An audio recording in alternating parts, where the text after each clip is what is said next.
This is The Devil's Guide to D&D. Devil's Delegate here, and I'm back once again to talk about the new book, Tal'Dorei Campaign Setting Reborn, from Matt Mercer and the Critical Role folks. So far, the subclasses have been far better than not, making this book worth your attention. Today I'm looking at the second of the Hemocraft classes, the Blood Magic Wizard. Is it any good? Do you want it at your table? Let's see. Now, I don't expect as much from a wizard subclass as from other classes. Wizards don't need as much. But what I would like is some features to make my control and buffing spells more powerful, and my utility ones more versatile. And of course I want defense. Wizards are as squishy as it gets, with no armor and few hit points, so lots of defense. What does the Blood Wizard give us? Blood Wizards use their own blood to fuel their magic, and that of others to harm them. Gotta love the feel of it. And I said in my Blood Cleric video that blood magic fits better on a wizard. But that's in terms of flavor. In terms of power, squishy little wizards with their d6 hit die really aren't the ones who should be hurting themselves, particularly at low levels. This is the exact opposite of what I want from a wizard subclass. Well, it sounds like a way to get killed.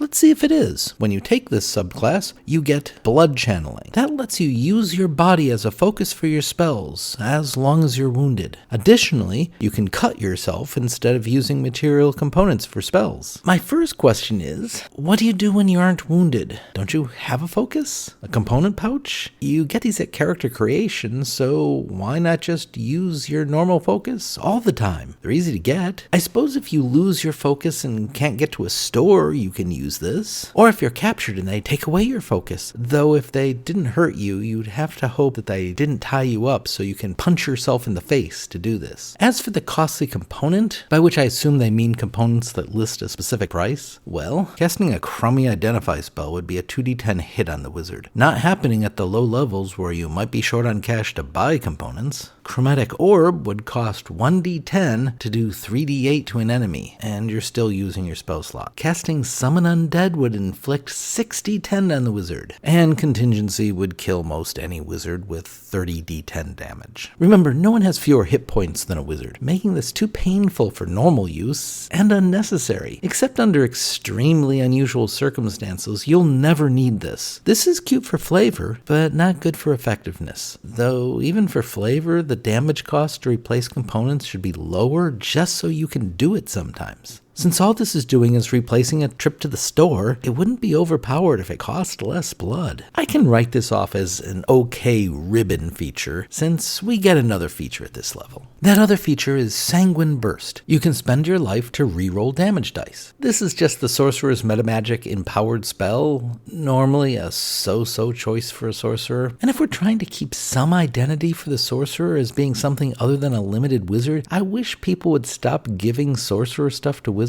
But on the plus side, the cost isn't too high, nor are the returns. Unless you are fighting another squishy caster, this is a bad idea for single target spells, but can supply worthwhile damage for an AoE spell, assuming you've caught multiple targets inside, hopefully with large damage dice, and you'd already rolled a couple ones. Generally, if your enemy is hardy, then you trading your blood for fire is a losing proposition. But if you've got 10 enemies in your fireball, then re-rolling the 1s and 2s is worth it. I've seen some people saying how great this will be to always make your fireballs do max damage, and this doesn't work that way. On average, re-rolling anything over a 2 on a d6 will get you nothing or worse. So this is only for bad rolls, and even then is only likely to supply an extra point or 2 of damage. I suppose this can be fun to play, gambling your life, but then it's equally likely you're just going to annoy the person playing the healer who has to spend his spell slots on you. But yeah, with the cheap cost, this isn't bad. It's good enough that I'd be looking at the tough feat to get some more hit points, and definitely make con my secondary attribute score.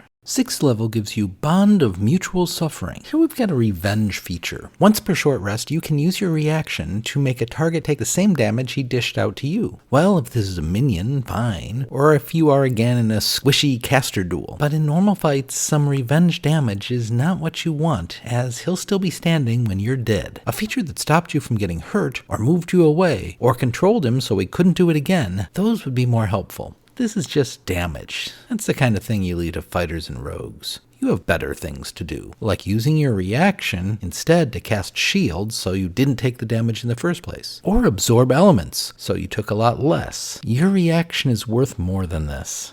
At 10th, you get Glyph of Hemorrhaging. You can do this once a short rest when you damage a creature. So hey, them being damaged instead of you is a good start. You curse the creature so that all attacks against him will do an extra d6, and he can save against this on each of his turns. So with a con save, you're rarely keeping this for long. How good this is depends on your party makeup, that as well as an optimal placement of everyone in the initiative order. If he goes right after you, there's a good chance this does nothing. But let's assume the gods were on your side with initiative, figuring a 4-person party with a rogue, cleric, and barbarian, with them all deciding to make damaging attacks, so let's say 4 attacks, and being really optimistic and say 3 hit, then this will do around 11 points of damage before he gets a save. Again, assuming the unlikely situation of all your party getting their turns between you and the target. And after that, you can't count on any more. For 10th level, that's not good, nor worth your whole party focusing on damage. On the other hand, if your party was made up of a warlock, monk, and dual-wielding fighter, then you can easily double that damage. And, well, it's still not great. Now, in a 7 or 8-person party with lots of characters with multiple attacks, then yeah, this works pretty well, and you could mount up some damage.